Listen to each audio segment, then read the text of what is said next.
Hi everyone, in today's video we will see how to export the TV time watch history using the GDPR self-service tool to save your data. So firstly you can open your browser, then here you can simple type GDPR self-service.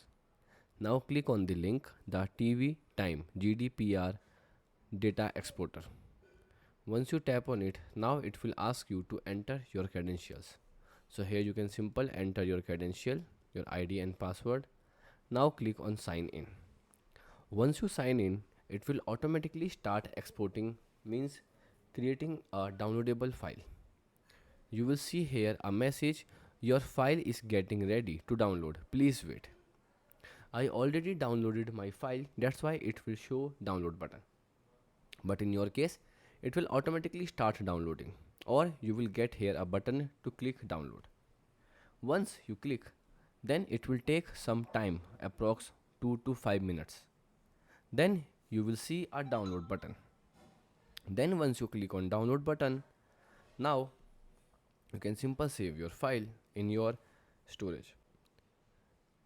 Then here you will see your all data about your GDPR. Here you will see. Okay, goodbye.